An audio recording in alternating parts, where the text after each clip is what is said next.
Morning all. Leroy Vasky. I'm one of the agility coaches with Improving, and I want to welcome you to Houston Techfest 2020, the virtual edition. First, please make note of the question mark icon on the upper right of the presentation screen.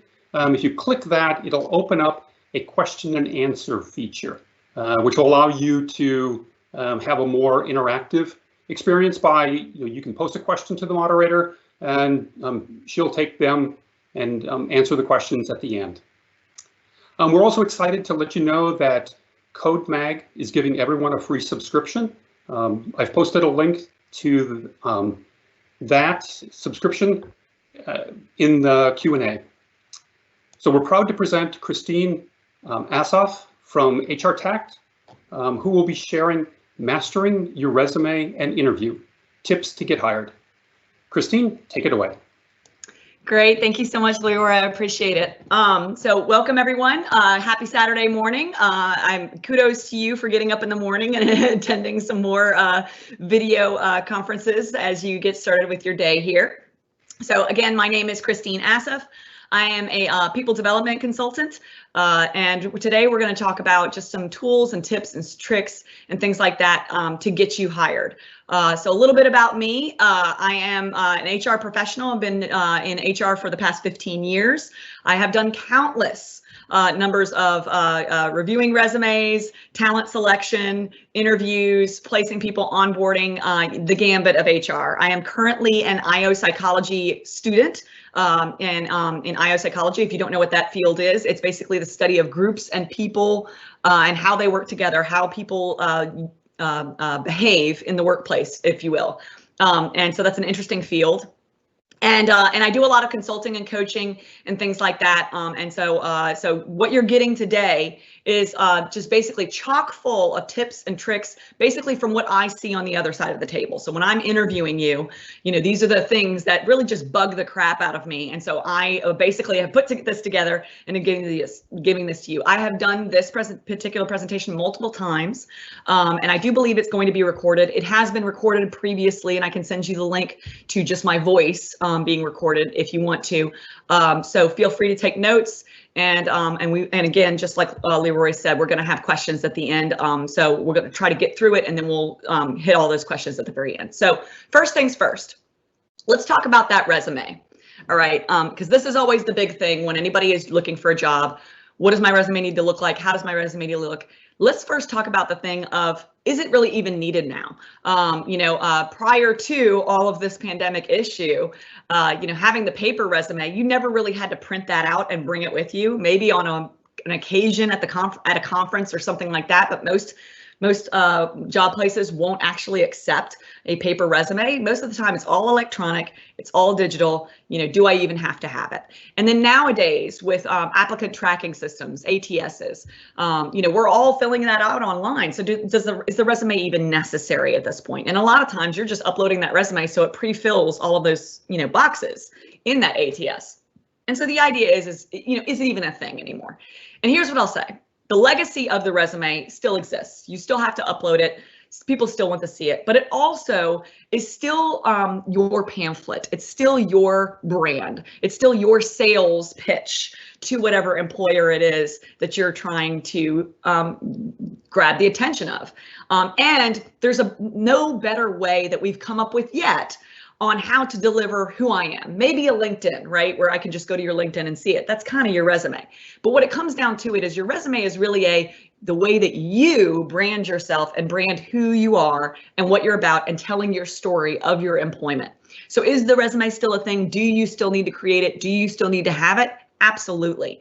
How it looks and what it looks like and the story that it tells is vitally important in these days. It can't just be the old-fashioned black and white paper resume. It's got to be something that is a little bit more riveting than that, because nowadays we expect a certain level of expertise in that resume. Okay. So yes, you still have to make a resume. Yes, you still have to put together, and yes, it has to look good.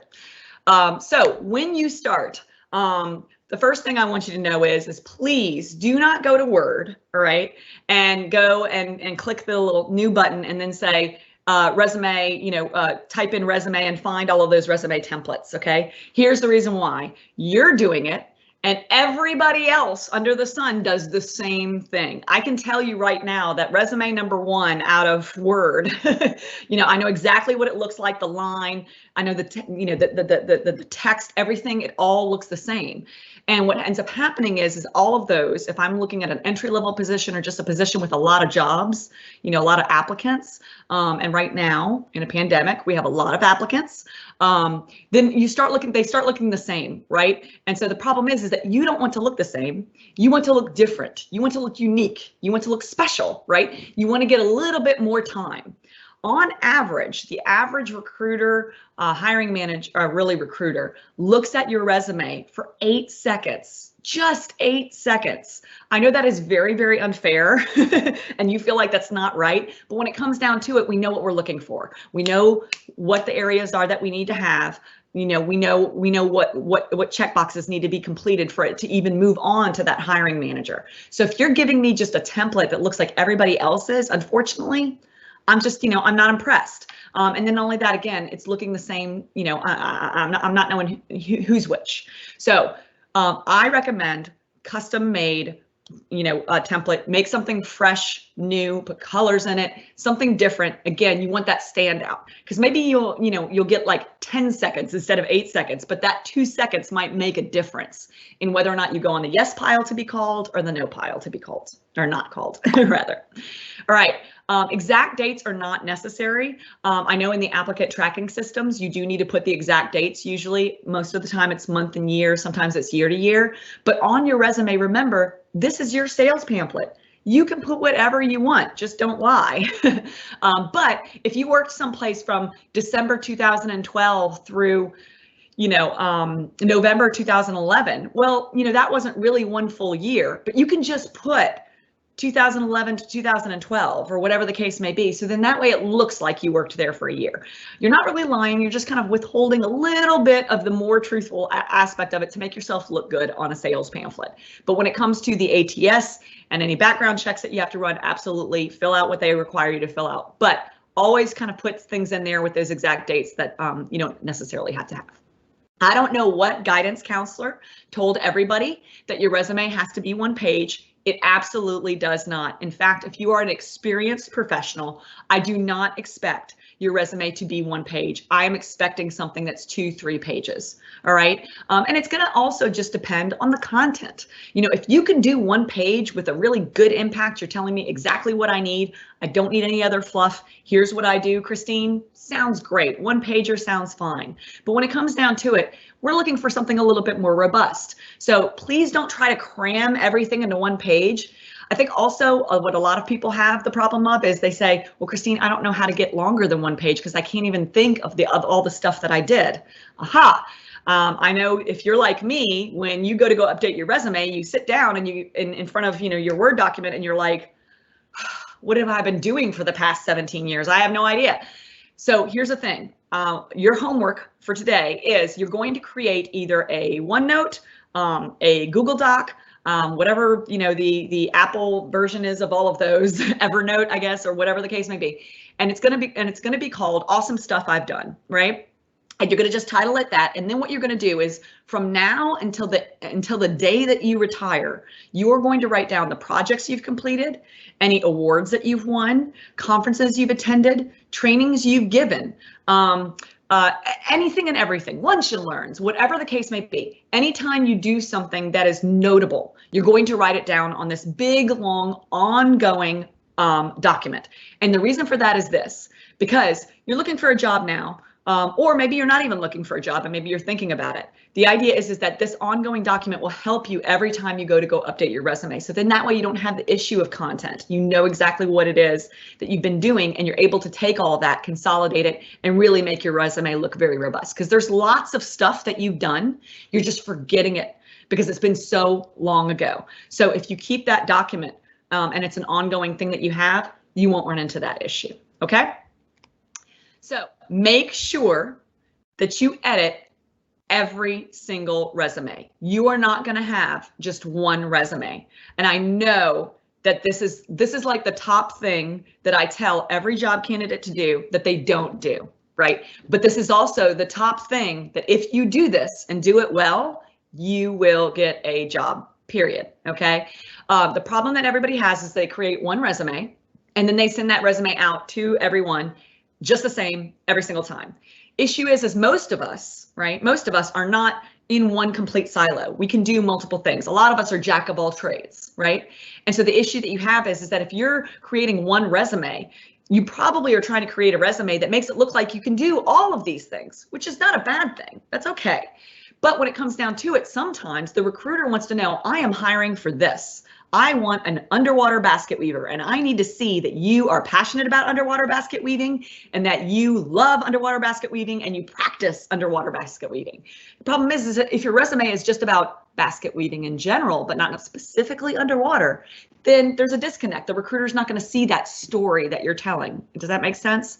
So when you want to, what you want to do is you want to use the job posting for those key words to insert into your resume to make it look a little bit more specific, to gear it towards that particular job that you're applying for, right? So if you have done underwater basket weaving, but maybe it was 2 to 3 jobs down the line, well, then you kind of want to make that a little bit more robust. You want to bring that forward. You want to, in some kind of way, shape, or form, in some kind of marketing or branding way, make sure that they see that on your resume, maybe by putting it in a different area or bolding it or giving it more bullet points so it looks like you did more of that, whatever the case may be.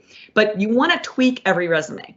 And here's the other reason. Again, I talk about these ATS systems, these applicant tracking systems, right? A lot of them use keywords as guides to tell me whether or not you're a good fit for this job. It's a whole lot of algorithms working in the background, right?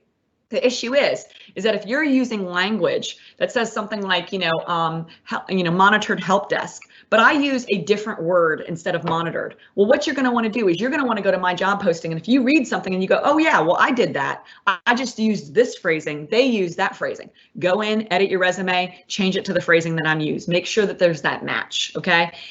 Here's the issue with that though. Don't lie. Don't copy and paste, right? Make sure that it's synonymous. Okay. A really great tool for this is called Job Scan. You do get, I think, 3 free abilities to be able to scan your resume and scan the job posting and see the matches and the disconnect that you have. You can also do it for your LinkedIn profile, where you look at your LinkedIn profile and look at the job postings you're applying for. After that, after 3 free uses, you're required to pay for a premium subscription. I have found it to be really reliable. It works really well. Now, again, all it's doing is just looking at applicant tracking systems. That's all it's doing. It's not looking at anything else but that. So it's not, looking at what hiring managers are looking for, what recruiters are looking for. It's just looking at what algorithms are looking for. Okay. Now, the last thing I want to talk about is that you're not going to send out anything generic. Never send out anything generic. And what I mean by that is if you are sending an email, if you are writing a cover letter, please, please, please, dear hiring manager, applying for a position as posted. Okay. That I've gotten those before. That is generic. That means that you didn't take the time. That means that maybe you're BCCing, a whole bunch of recruiters at the same time. You found a whole bunch of emails and you're sending out one email. That also is just lazy, right? You know who you're applying to. You know the position that you're applying for. You have to go in and you have to physically change every cover letter to target the area. You need to go in and physically change every cover letter to maybe give a little bit of information on the company, right? Things like that. You don't want to ever send out anything generic. Always make it very personal. Do your research where you're going into LinkedIn to see if you have any connections, looking at the company, any recent news that you can include in your cover letter, because businesses love to hear themselves being talked about, right? About how much you love them. We want you to make us the employer of choice. And if you are just mass sending out emails that are very generic, then that means that you're not thinking we're the employer of choice. That just means you just want a job. And that kind of desperation doesn't really work, right? It doesn't really work in the job applicant field. So make sure that you're not sending out anything generic. If you know a name, if you know any specifics, use them. Now, stuff that looks really good, right, goes without saying. List the clubs and organizations you belong to. If you belong to a user group, if you belong to, to any boards, if you're helping out with this particular conference, things like that, put those all on there. List your LinkedIn page. Your Twitter account, if you have a professional one, not the one where you rant and rave about everything else going on. If you have a blog or a website, anything like that, list those all on there. They all look good. I 100% recommend that obviously have a LinkedIn page. Make sure your profile picture is on it. We can discuss whether or not you feel like profile pictures are good or not good on things, and I'm happy to get into that conversation. Make sure you have a professional Twitter account, especially in the SQL world, because there's a lot of people that exist on Twitter and talk about things like that. And then you need a professional website. Your first and last name.com. If you haven't already bought it, go buy it for 10 bucks from GoDaddy. Make sure you have it, keep it, throw your resume up on it, and then maybe throw a blog where you rant and rave about all of the technical things that you love to talk about. All right. And then make sure you have good, reliable references. And I want to really say reliable references here. And what I mean by that is that I want somebody that when I call for your reference, they pick up the phone and I go, hey, I'm calling you about Joe. Joe says he worked with you. And then they go, Joe. Let me think. Oh, I remember Joe. That's not a good, reliable reference, right? That's someone who barely remembers you. It also means that you put somebody on there that maybe they didn't know that they were going to be your reference, right? So you want somebody whose number is current. I shouldn't get, an out of order number. They remember you. You made an impact. They're going to talk you up really, really well. And they also, are available. And nowadays, let me tell you, I don't answer my phone for anybody that I don't know. So if you tell me as, a friend of mine or a colleague of mine that, hey, I'm going to be having somebody call you for references, I'm going to pick up the phone for these odd numbers for you because I want you to get this job, right? So let's be careful there. Also, professional references, please. So I know that sometimes having your best friend as a reference is great, or having your sister or your mom or whoever else is great, but really you should really reach out more to having those professional references as much as you possibly can. Okay. All right. Please do not have an unprofessional email address. Your first, last name at gmail.com. If you want to purchase your own email address, that's fine. First and last name at hotmail.com. That's okay. If you still have a Yahoo email address, I am side-eyeing you just a little bit. I'll be honest. All right. But first and last name, perfect. We do see these. I have seen weird ones, like thuglife227, at gmail.com. Not a good professional email address to have there. So go ahead and get yourself one, keep one. Don't mass email out and try not to apply for the same job twice, right? And those, you feel like those goes without saying, but you'd be surprised. There have been multiple times where I've had someone send me an email or apply for the same job twice. And what that means is they're not doing their due diligence. You need to have an Excel spreadsheet, a Google sheet, whatever it is, that you keep track of all of these that you're applying for so that you know which ones you're applying for. Now, I know sometimes what will happen is an organization will have a job posting. That job posting will go down. Another one will come up that's basically the same exact thing. But those reference numbers are what you need to keep track of, right? To see whether or not, is this a new reference number or an old reference number? Did they take it down and bring it back up? Or is it the same job that I'm applying for? Not all ATS systems are going to keep track of whether or not you apply twice. And so you need to be careful here with that. All right. Now, the last one is, please do not bug the recruiter or the hiring manager. And what I mean by this is that they're going to give you a timeline, right? Usually when they call you, okay, well, we'll give you a call. Maybe by the end of next week, we'll let you know. A lot of times people will try to continually try to contact them without provocation. You'll stalk them on LinkedIn, or you'll try to find their email, or you'll try to find the phone number and try to call them. Please do not do this. What I always say is desperation smells like cat pee, and we all know that smell. Okay, we all know that smell. You don't want to seem desperate. Okay, you want to seem confident, but you want to seem interested, right? Serious about the job, but not so much that you're annoying the crap out of someone. If they don't put a phone number, if they don't put an email, if they don't ask you to contact them on LinkedIn, then don't. Okay, now, if they give you their email, if they tell you we're going to get back with you in 2 weeks, then absolutely. Put a reminder in your calendar 2 weeks from now. If you haven't heard from them, send them an email. Here's the deal. These are never going to happen as fast as you want them to happen. You need a job yesterday, right? We are constantly having conversations, interviewing people, dealing with, work issues that are coming into place. And so we're never going to work fast enough for you to be able to know about this job, right? It's never going to be fast enough. So the issue that you have is I'm going to tell you 2 weeks, but it's probably going to be 3. All right. And that's just always the way that this whole kind of system works, unfortunately. All right. Here's what I do want you to do. I do want you to send it to me in PDF format. And I know that sometimes you can have situations with these ATS systems. Sometimes they only require a doc or a docx format. The reason I want you to send it to me in PDF is because it's going to look exactly how you want it to look if you send it to me in PDF format. If you're sending it to me in a docx file, there's two reasons. One, if you have fonts that are different than the fonts that I have, or templates that don't translate very well, or if I'm using, Windows 98 or whatever the case may be, and so therefore it's not translating well, things are going to get all wonky. And when they get all wonky, it reflects bad on you, right? Not me. So the issue is sending it in PDF format ensures that the way that you want it to look is going to look the same the way I see it. Okay. Secondly, editing is a thing. I shouldn't be able to edit your resume. Security is a thing, right? We want you to be able to be secure with your resume. You want to make sure that nobody is touching your resume or editing it. I can't say that I've seen it happen often, but unfortunately I have seen some recruiters who will edit resumes to try to get somebody through, to get somebody hired, and then it affects that person in the long term, saying that they had certifications that they didn't, those kind of things. Doesn't happen often, but again, it comes back to security, okay? So sending it in PDF format is the way to go. If an ATS system requires a docx file and you're like, well, wait, what do I do now? You can screenshot it, right? You can take a picture of it and then plop that into your docx file. So then that way you are uploading it. Now, I know sometimes you want to upload those resumes so then they pre-fill. And then in that case, use your best judgment. If it's for pre-filling, use a docx file and then go back and maybe remove it and put the PDF in. Be savvy with these kind of things. But the idea is that what I should see, PDF, period. Okay. Now, let's talk about number 2 for a second. I want you to highlight your successes.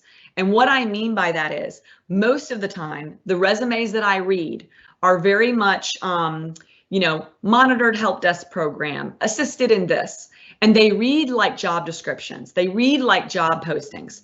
Trust me, I know job descriptions. I write them. The job posting that you're looking at, I wrote it, right? The thing is that I already know what a SQL DBA does, right? I'm hiring for one. I'm already aware of what they are doing. What I need to know is how well you did it, right? I need to know what you did that was so different than any other SQL DBA out there that makes me want to hire you.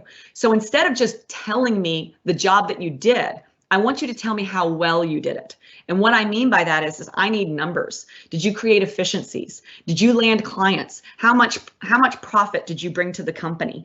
Were you able to streamline things? Did you create something new and innovative?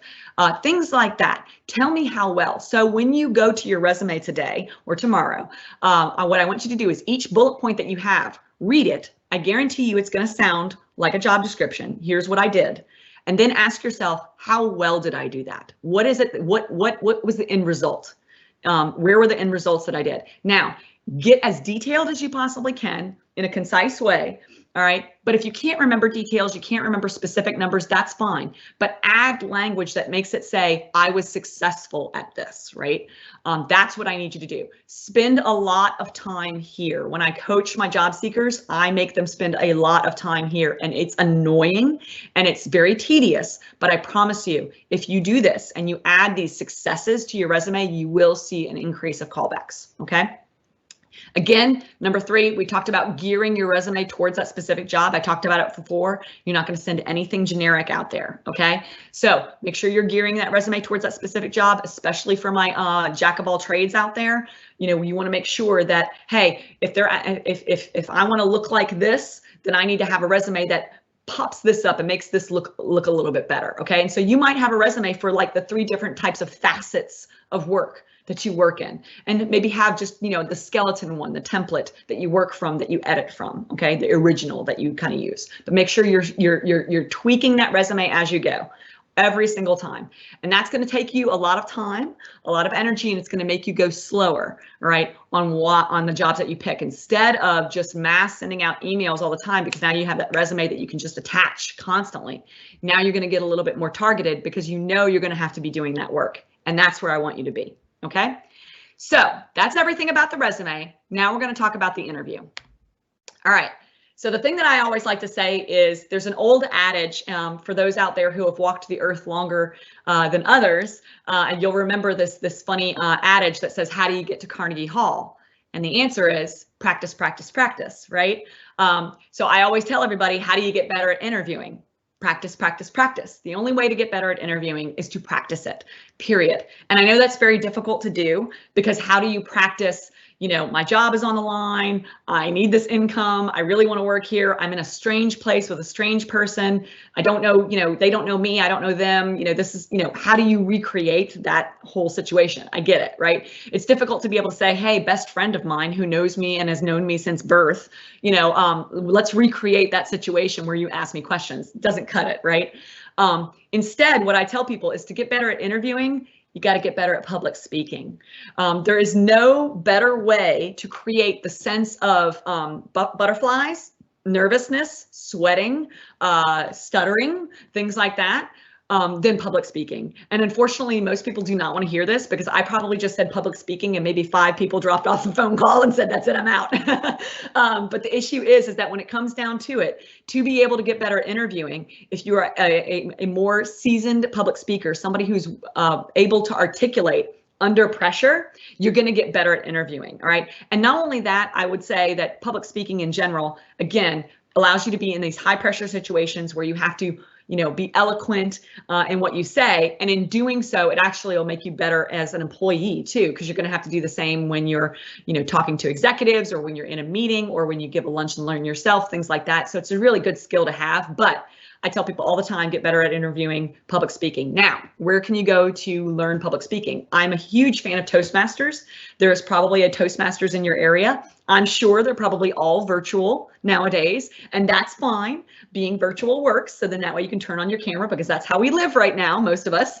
But the idea is that there are Toastmasters groups that are out there that will help you learn how to speak quickly, on your feet, concisely, and in a way that really engages people. And so I highly recommend that. But let's talk about some other stuff. So before you walk in, I want you to be yourself. And what I mean by that is that a lot of times when I'm sitting down with an interview, or when I'm, you know, even if it's via video chat, people want to give me this confident, gregarious, extroverted personality that they feel like I want, right? And look, I'm a confident, gregarious personality, so a lot of times they're just mirroring what they think I want. And you know what? That sounds good, because we all like to be reflected in that way. And in fact, there's a lot of research out there that says if you mirror my personality, I'm going to like you better, right? And so you're thinking, well, that's great, then that gets me hired.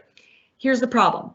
And I've seen it over and over again. If you pretend to be somebody else in the interview, right? If you pretend to be an extroverted personality, if you pretend to be gregarious, if you sell me a story in the interview, and then 90, 120 days, that's not who it was that I hired, right? Now I'm seeing that it's like Jekyll and Hyde. I'm seeing somebody completely different. That's not who they are in reality. The issue that has is, then we're having performance conversations, right? And I'm having to sit down with you and talk about, hey, what's going on, right? And, you know, and having to have those hard HR phone calls. I want you to be yourself, right? I want you to be who you are. If you are an introverted person, I understand that it can be difficult to be in these interviews, because you feel like you do have to kind of come out of your shell just a little bit to be able to talk and be a little bit gregarious and a little bit likable and be kind. But the thing is that I don't need you to sell me an overconfident person who knows what they're doing all the time. You know, give me your own personality of who you are, because it's all about the right fit, right? And I know that's weird, and we can talk about fit for days, but when it comes down to it, I'm looking for a fit for my team, for my company, for this role, for my clients. And I'm looking for somebody who does have those qualifications and that feel and those vibes and those, you know, the work ethic that I'm looking for. If you're giving me something that I want that fits, that's great. But if that's not who you really are deep down, and that's not what motivates you and what gives you meaningful work, then we're going to have problems. And you don't want to be in that situation where you come into my employment, you know, having got the job, great, but then you need to keep the job, right? So be yourself. Show me who your true personality is in polite, subtle ways, right? You know, if your true personality is that you're late all the time, maybe don't throw that out there in the interview, but in ways that make sense. Okay. Now, make sure you've done your research. You have to have looked up this company to understand who they are, what they've done in the past, any current news that they have available to them, what they offer, what they're looking for, Stalk your LinkedIn for those, first and second connections that you have. Talk to your, your friends and colleagues and say, have you heard of this place? Know that you've done your research, okay? This is where you get to be the FBI agent and you get to be able to be a little stalkery creepery, all right? You wanna make sure that you've done your research and know on this company, because that's going to help you ask questions, and it's going to be able to help you decide as to whether or not this is the company you want to work for. Because keeping in mind that just because you need a job and want a job yesterday doesn't necessarily mean it has to be this one. You've got to make sure that you pick the one that's right, okay? Now, that goes to my third bullet point, which is know what you want. And I'm going to give you some more homework for today, okay? And here's your homework. Your homework is this. I want you to open up a Google Doc, a OneNote, whatever it is, or on a Post-it note, scratch sheet of paper, don't care where it's at. But you're going to write down everything you want from the perfect job, the dream job, the job that is absolutely, spectacular. Now, be reasonable, all right? If your dream job is I get paid $1 million an hour, okay, that's not reasonable. But reasonable dream job, points, right? Like if they have a ping pong table and you require that, great. If they allow you to work from home, because, of the pandemic, then great. All of these different things that you require, right? Benefits, whatever it is, right? Once you're done with that, I want you to go through that list and I want you to circle, star, highlight the top three, the three that are the most important to you, unequivocal. It has to have these things, period. Now, I know that, everybody has to have benefits, right? We live in a world where we've got to have medical benefits, right? But what I want to mean is I just want to mean that I want you to highlight and know and really understand these are the three things that are the most important to me, all right? So for example, some of you probably are thinking, well, I have to make this much per year because I have to pay the bills, and that's fine. That's great. Everybody's got to have a salary that they need to have and negotiate the salary that you want to have. However, I will tell you that I worked for an organization where I was being paid very, very well, but the devil greeted me every morning when I walked in that door, and I left that organization and went to a different organization where maybe I wasn't receiving as much as I could have, but I was in a better work situation with a boss that was really wonderful. And so sometimes we feel like the things that are the most important are those things like salary and benefits, but a lot of times things like work-life balance, not having a jerk boss, right? Things like that, or doing the work that we want to do, career development paths. Sometimes those things are much more important, or the technologies that we want to learn. So keeping in mind, make sure that you really are true with yourself on what it is that you want. Now, what I mean by that is this is going to help guide the questions that you're going to ask in your interview, okay? Because I don't want you applying for any job that doesn't have those top three things, all right? You are only going to apply for jobs that have those top three things. If they don't have work-life balance, don't apply. Because here's the thing, you're gonna get rose-colored glasses, right? When that recruiter calls you and says, yeah, your butt has to be in the seat at 8 a.m. It can't leave the seat until 5 p.m., period. You have to be crunching it all day long at the laptop or at the cubicle or wherever you're at, right? The thing is that if you're a working parent and you're like, no, I need to be able to go pick up the kids. No, I need to have, I want to be able to have that flexibility. Well, then you're not going to like this job. But the problem is that sometimes what happens is we get that phone call for that interview. We'll take that position. We'll equivocate on the most important thing to us, the thing that's going to affect our life and our lifestyle. And we'll just go ahead and give in. And especially right now where a lot of us are unemployed, there's a pandemic going on. We're feeling that sense of anxiety that we have to get just any job whatsoever. I get it. I get it. But at the same time, we don't want to put ourselves in situations where we're going to underperform or where we're going to be affecting our personal lives and more stress, and then end up job hopping because it wasn't what we wanted in the first place. And we got a little caught up in the being picked for the dodgeball team, right? So know what you want, research the company to make sure that they have what you want. If they don't have the culture, the fit, the things that you're asking for, move on, okay? Move on. All right, now, at the interview, I want a firm handshake. Now, right now, we don't do those, right? We do the elbow bumps or whatever the case may be, or maybe we just do the highs, via, or the waves. That's what we do now. We do waves. So I want a good wave, all right? But in, the real world, and when things go back to normal, if that ever is a thing, I want a firm handshake, okay? Please do not give me any of those like weird, sloppy handshakes or the Purell handshakes. If you're a person that's really oogie about touching other people, I hate to break it to you, but science actually shows that when we give a handshake in any kind of negotiation, and an interview is a negotiation, when we give a handshake, we have better outcomes. We connect better with people. This is how we've evolved to be. We've evolved to have physical touch, to have physical contact. That's why all of us are feeling a little weird right now about the about what the state of the world, right? It's because there's not as much physical contact as we're used to. But if you're the kind of person that doesn't like that, I understand, but firm handshake. Now, for my genteel people out there, us ladies and things like that, give a firm handshake. We are strong women. We don't have to worry about giving any of these kind of, gone with the wind kind of handshakes. We're good. All right. I don't care. You can do it palm to palm. My gentlemen out there, I am a strong woman. You can give me a firm handshake. You don't have to lessen it for me. Now, don't manhandle me. Right. But at the same time, palm to palm, firm handshake. That's what I need. Now, the second thing that you need to do in an interview is to smile, okay? And I hope by me smiling right now, everybody else is smiling. There is actually science that talks about the mirror neuron system, that when someone smiles, we tend to smile back. This is very prevalent when you see a baby smile. When a baby starts smiling, we smile back at the baby. This is how a baby learns to smile. So the thing is that this is something that we've evolved to do as well. We mimic and mirror what someone else gives us. So if you smile, you'll tend to get a smile back, and that is very reassuring in an interview. Also, a lot of us have what I like to call, or what has been called, the resting bitch face. And the issue is that when we don't smile, sometimes we look like we're in a bad mood, and that can be a problem. So for some of us, we do have to kind of put that polite smile on so that we don't look like we're in a bad mood. In an interview, you're always going to be a little nervous. It's going to be, maybe a little sweaty, maybe a little weird. Your stomach's going to feel in knots, that kind of thing. Putting on that smile can help just kind of alleviate some of those symptoms. We know this from science as well, right? It makes us feel better. It releases the hormones that make us feel a little good. So that can help. But also it just indicates warmness, confidence, and happy to be here. And that's what the delivery that you want to give in an interview. Now, let's talk about that confident appearance.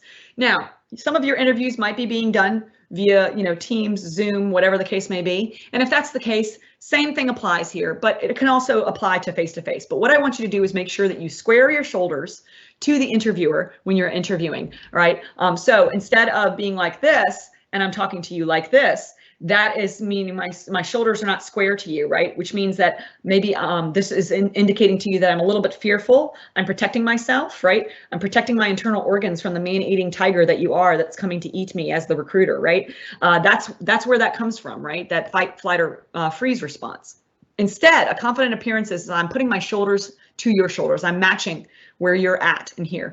Obviously, if you are doing video interviews, you don't want to be doing anything on any other screens, right? You want to be right here, 100% engaged. That's going to give away a confident appearance. Now, the other thing that you want to do is you want to lean in slightly.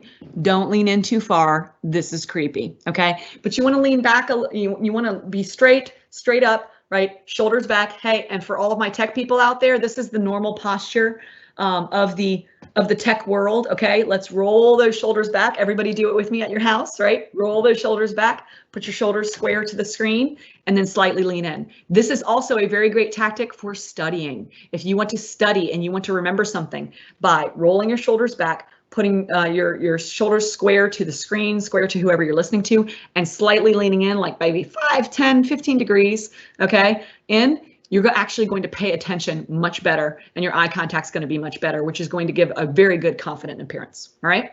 Now, the next thing I want you to do is I want you to avoid those crutch words. Like, all of those crutch words. If you have one and you have one, you're going to have to work really extra hard to get rid of them. Right. I talked previously about Toastmasters, excellent organization to help you with that public speaking and removing those crutch words from your speech. And here's a couple of things. I also am giving a talk today on communication skills, and we talk a lot about crutch words. So if you want to join that one, we're going to talk a little bit more about that, and we'll go into that a little bit deeper. But part of the reason that people use crutch words is because they are talking too fast and they're not slowing down and allowing pause. Pause is a natural rhythm in our conversations. And in fact, we need to pause because we need to allow the other person to catch up, or allow the other person the ability to interrupt us, especially when we're nervous, we're in an interview, and maybe we're talking like crazy and we're going round and round and round, and we really need somebody to come in and rescue us. But if you're a talker and you just keep going, then you're gonna have those problems. Now, Toastmasters is great for those crutch words. They do something where they literally count the number of crutch words that you do when you're public speaking. I know that sounds scary and intimidating, but it's great because what ends up happening is they allow you to know how many you're using, and you're aware that you're being counted, which means that you're going to practice not doing them. You're going to practice slowing down. You're going to practice pausing at appropriate moments and being able to really deliver your words and what you want to say in a way where you're not throwing out ums, you knows, likes, anything like that. A lot of people have various different crutch words. I think my husband has one where he ticks. He goes like that. He clicks his thumb. And if you hear him speak today, you might catch one or two of them. He's going to be mad at me for saying that. All right. The last one is avoid gossip. And what I mean by this is that the tech world is actually pretty small. You may have friends of friends who refer you to a job, or you know somebody, or you went to school with this person. You know, in Louisiana, it's very much a, where did you go to school? Oh, did you know this person? We do a lot of that, right? We like to create those relationships with people, and do you know that person, blah, blah, blah. And especially in an interview and for job candidates, it's really important to be able to have those conversations. So then you can create a sense of, I'm not a stranger, your friend knows me, so therefore, you know, they can vouch for me, right? But the problem is that sometimes this can go into workplace gossip areas. So if you worked with somebody, what I always say is every previous employer you ever worked for, every coworker that you ever worked with was delightful. They were all delightful, right? Or they were all just wonderful people to work with, or it was a wonderful place to work with. Now, if you're not comfortable saying that because you feel like maybe that's a little bit too much of a white lie, I understand, I can commiserate. But what I want you to do is I don't want you to fall into a situation where you look like the bad guy. When you're in an interview and you start down talking a place of previous employment or a person you worked with, you end up looking like the bad person, not them, okay? So I want you to avoid that gossip. All right. And even something simple as, oh, yeah, well, you know, I worked on a project with that guy, but I hear he's not with that company anymore. Well, is that yours to say? You know, should you really be saying that? Make sure that when you're talking in an interview, you're very parsed with your words. When you're talking about previous companies, you're always talking them up, not talking them down. Or, you know, if somebody mentions, you know, your arch rival at the previous company who you absolutely hate, and they say, yeah, did you work with this person? You go, yeah, I worked with them. Yeah, worked with them at that company. Yeah. That's it. That's fine. Okay, move on. You don't need to say either yes or no, or they were hateful, or no, I wish them dead. You know, you don't need to say any of that. Just move on from that, you know, and go on. But try not to create any kind of senses of opinions on those particular things, because it's always going to make you look bad. All right. Now, in the interview, it is okay to say, I don't know. All right. It is okay to say, I don't know. For my confident people out there in the world who this feels horrible to say, that we have difficulty saying, I don't know. Let me tell you something. It is okay to say, I don't know, as long as you follow it up with the following phrase, which is, I don't know, but I will find out. I don't expect you to know the answer to every question, especially when we're talking technical interviews. I don't expect you to know the answer to every question, right? But what I do expect is you to have the ability to go out and seek and source and find those answers, okay? And then get back with me on those. That's what I want to see in the workplace. I want to see resourcefulness, right? So I want you to tell me, I don't know, but I will find out. So if we're in an interview and we're talking about something and you run into a situation where, you know, this is just not your area of expertise, you say, you know, well, I don't really know a lot about that, but you know what? I'll definitely look into that. Right. And then what I would love for you to do, right, is when you send me that thank you email, because you're going to send me a thank you email. When you send me that thank you email, you're going to say, hey, by the way, thank you very much for the interview. It was great. You know, I had a great time talking with you, you know, blah, blah, blah, blah. I'm really interested in the position. Oh, and by the way, you had asked me this particular question. At the time, I couldn't recall having any experience with it. But now I 100% remember that there was this, you know, this project that I did, and I did work with this technology a little bit. And here's what I know about it.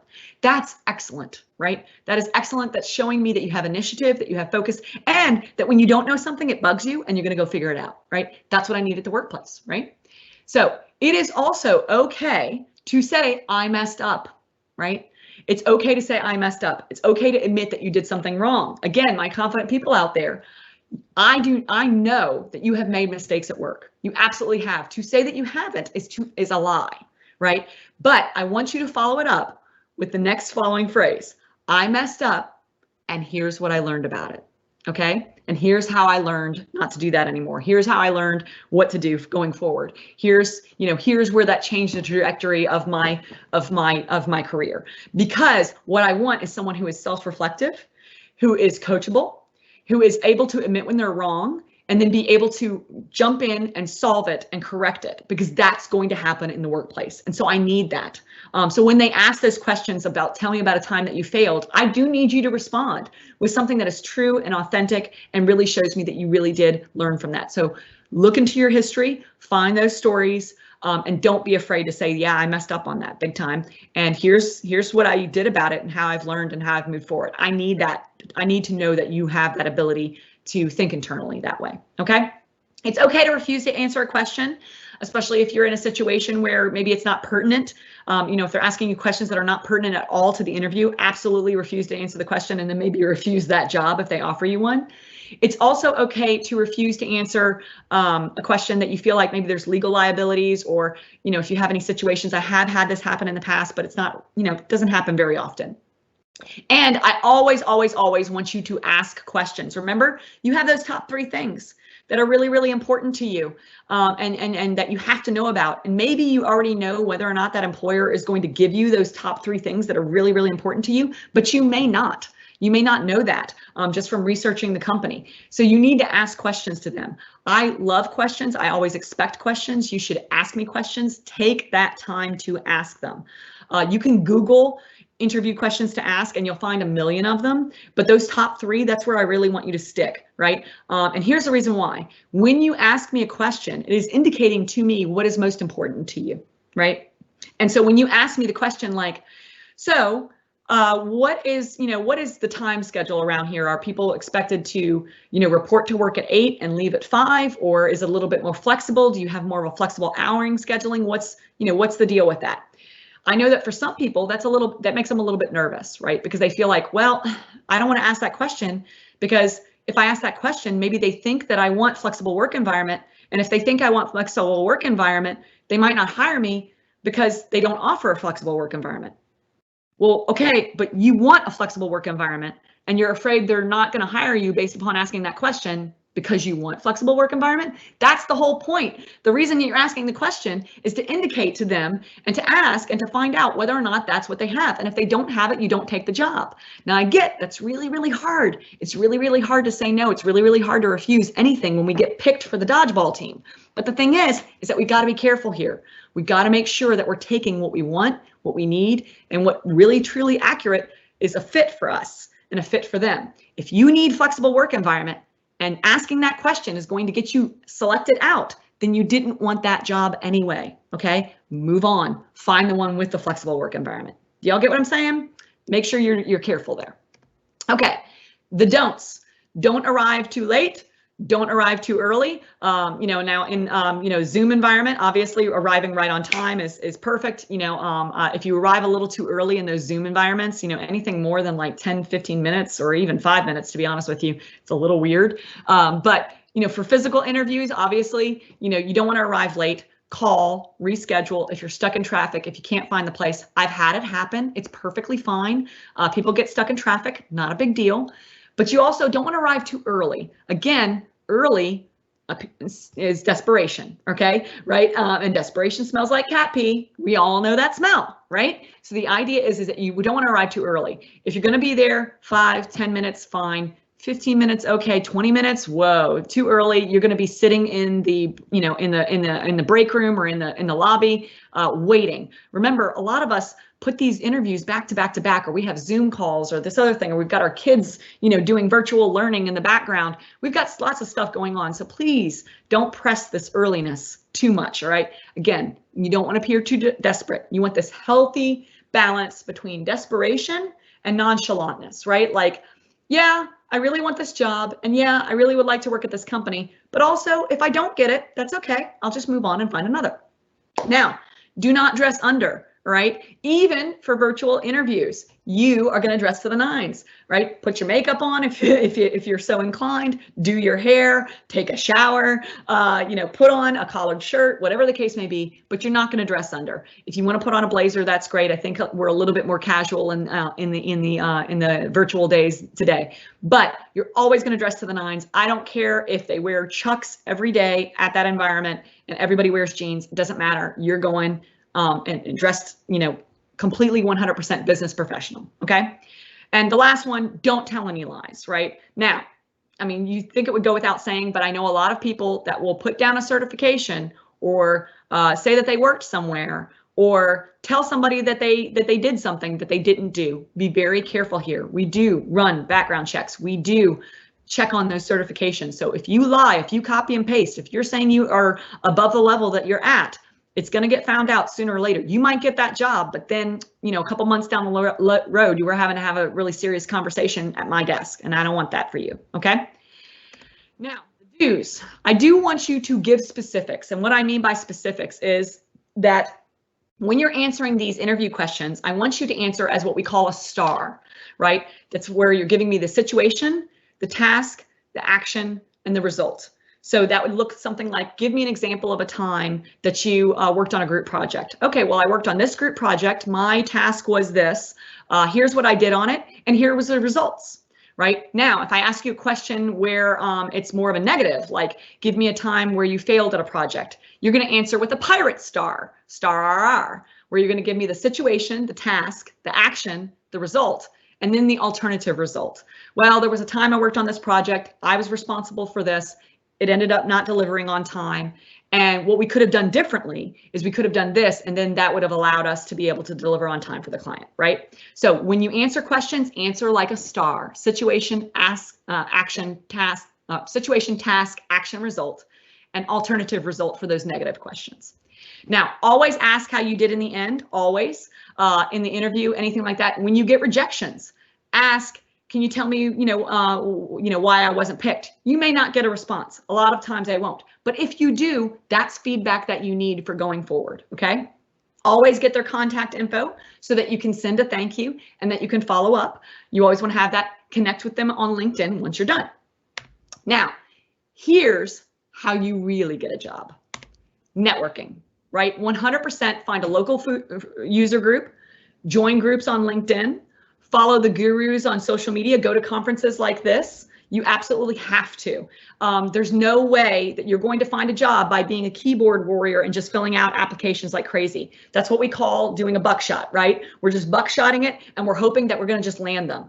There is literally what used to be 6%, but now with the pandemic, it's even lower than that. There is a 6% chance that if all of your applications and all of your job seeking is literally just filling out applications and that's all you've been doing, it's a 6% chance that you're going to get a job that way.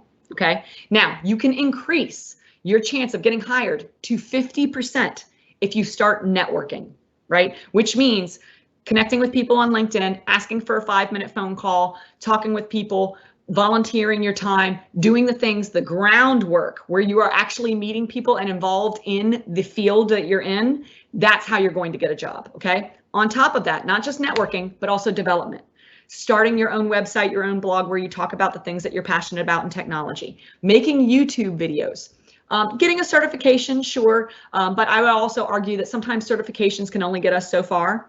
Taking continuing education courses, developing side projects, doing pro bono work, things like that. Those are the things that are going to be able to get you a job. Networking and development, hands down, 100%, talking to people, connecting with them, developing those relationships. So then that way, when somebody says, oh, hey, we could really use another person in this project. Hey, didn't Bob say that he was, looking for things? I talked to him the other day and I think he's looking for another job right now. Let's go contact him. That's what you want. The ones that are not even in the pipeline yet, right? The ones where they refer you to it. That's how you get the job. But the only way you're going to do that is by having your name out there. Now, I want you to be patient, look for the right job, not just any job. And it's going to take a lot of time, okay? Unfortunately, again, you are going to have to be patient here about searching for what you want. And there's this old adage in HR and in recruitment that it's going to take you a month for every $10,000 you want to make. So if you want to make $80,000, it's going to take you 8 months to find that job. There's no research to back that up, but to be quite honest with you, I feel like that's usually pretty appropriate. So keep that in mind, that it's going to take a while. But I also want you to be targeted. Be a job finder. Get targeted on what it is that you want. Instead of that buckshot, be that sniper rifle, and be a job finder, right? Not a job hopper. Okay. Now, I think we're right at time, but this is me. This is where you can find me. If you are interested in hiring any of my services, if you want me to do resume review, interview preparation, career development planning for you, any coaching, counseling, anything like that, you can hire my services. I don't work for free, but feel free to contact me through any of those things, and I can talk with you and we can work something out. That is it. That's all I've got, I think. And let's see if we have any questions.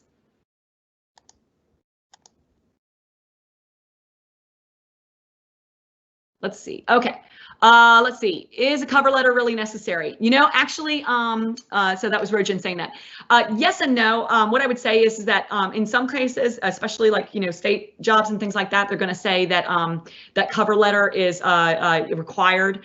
Sometimes I do like cover letters because they're really fun, and really different and really neat and really interesting. Sometimes they're just really, really boring and I don't even read them. So I would say use your best judgment. If you have a really good, dynamic, fun cover letter, then absolutely. But if your cover letter is just kind of repeating everything that's on your resume, and it's like a wall of text, then don't even bother. I would lean more towards no, cover letters are not necessary, but I have seen them and I have seen good ones. Is it professional to reach out after being declined to ask what would make you a stronger candidate? I said this in the end, and I agree. I think it's wonderful. You might not get a response from them, but I have gotten responses before sometimes, and sometimes that criticism can be a little hard to eat, but it's good criticism and it helps you to develop yourself. So absolutely, when you're declined, send an email. Phrase it really diplomatically, asking, I'd just like to know, if you could tell me and give me any feedback on my interview, give me any feedback on what it is that would make me a stronger candidate. Sorry, I must be going to a different interviews than you. Anytime I did not an item, it was marked as the reason not to hire. I'm not sure what that question is, Sean, but we're going to move on. And then what's the best answer for why should we hire you? Yeah, so the best answer for that is to know what it is that they're looking for and to relate your experience to what it is that they're looking for. So this is where the research of the job posting is really important. Knowing what it is and the story that they're wanting to have. And in some cases, you might get a little, heads up on what the previous job and the person who had this previous job is. And so in those cases, like if that person, left for particular reasons and they tell you, well, this person just wasn't detailed enough, that's an indication to you to hype up the fact that you're detail oriented, right? If you are. And so, the best answer for why should we hire you is to be able to say, hey, here's what you're looking for. Here's your job posting. Here is where I have the applicable experience and knowledge. So being able to tell your story of here's the things that I've done that absolutely match exactly what it is that you're looking for. We want a match, right? That's what we're looking for. And then I guess Sean responded saying, sorry, I did not know an item. Okay, so I'm not sure what you're asking there, Sean, and I know we've got a little bit of delay, but it looks like that might be all. Oh, no, we got a question popped in. How important is a strong personal portfolio, a website with your projects, GitHub, things like that? So in the technical field, I would say it's actually pretty important. And especially as you go up the levels and the technologies that you use and what it is that you're applying for.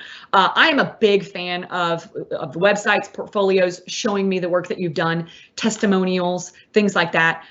Because one, if you're faced in a situation like a lot of people are, where you're having to do freelance work or, self-employed or anything like that, it allows you to really just be able to create this brand for yourself so that you can kind of sell your own work, right? And your own and work on your own if you're in between jobs or you're just like to moonlight.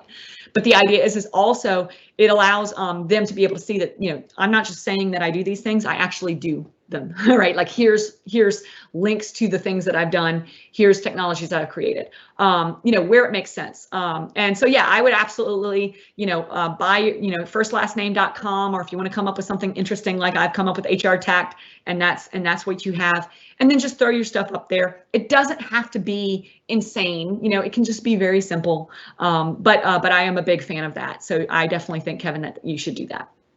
All right. So I think we're a little bit over time, right? Yes. Yep. But looks like I think we've answered all the questions at this point. Okay.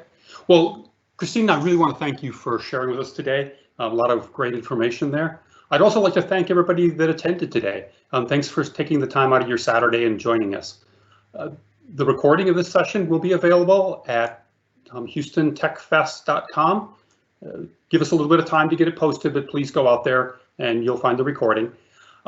We hope you enjoyed the rest of this virtual Houston Tech Fest and have a great day. Thanks, everybody.